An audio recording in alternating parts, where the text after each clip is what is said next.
முருகன் பக்தர்கள் அனைவருக்கும் அன்பு வணக்கங்கள். என் அன்பு குழந்தையே, மிக மிக அவசரமான செய்தியை கூறவே உன்னிடம் நான் இப்பொழுது வந்திருக்கின்றேன். என்னப்பா சொல்கிறீர்கள்? என்னிடம் என்ன கூற வேண்டும் என்ற பதற்றத்துடனே நீ கேட்கின்றாய்.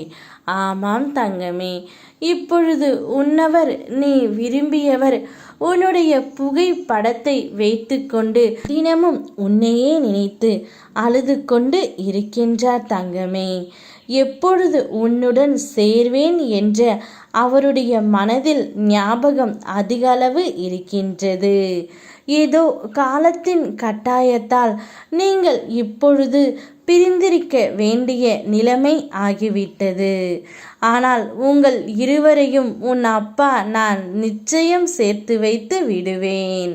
ஆனால் அதுவரையிலும் உன்னுடைய துணை உன்னை நினைத்து நினைத்து கொண்டு மிகவும் உருகி போய் கொண்டிருக்கின்றார். எப்படியாவது எங்களை சேர்த்து வைங்கள் அப்பா, ஏன் எனக்கு மட்டும் இவ்வளவு கஷ்டத்தை தருகிறீர்கள்? நான் என்ன பாவம் செய்தேன்? என் துணையை என்னிடமிருந்து ஏன் பிரித்து வைத்தீர்கள் என்று உன்னுடைய துணை என்னிடம் கெஞ்சும் பொழுது அவருடைய மனம் எந்த அளவிற்கு உன்மேல் பாசம் இருக்கின்றது என்பது உனக்கு புரிகின்றதா தங்கமே? தினமும் நித்தமும் உன்னுடைய புகைப்படத்தை வைத்து கொண்டு கதறி அழுது கொண்டு இருக்கின்றார்.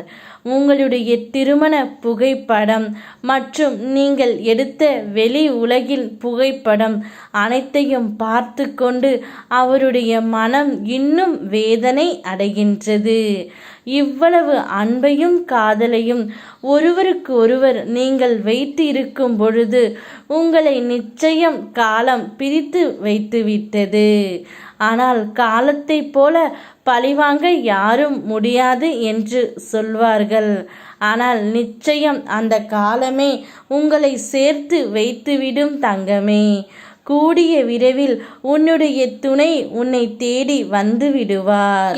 இருவரும் இவ்வாறு ஒருவர் மீது அன்பும் அக்கறையும் இருக்கும் பொழுது உங்களை எப்படி தங்கமே நான் பிரித்து வைப்பேன்?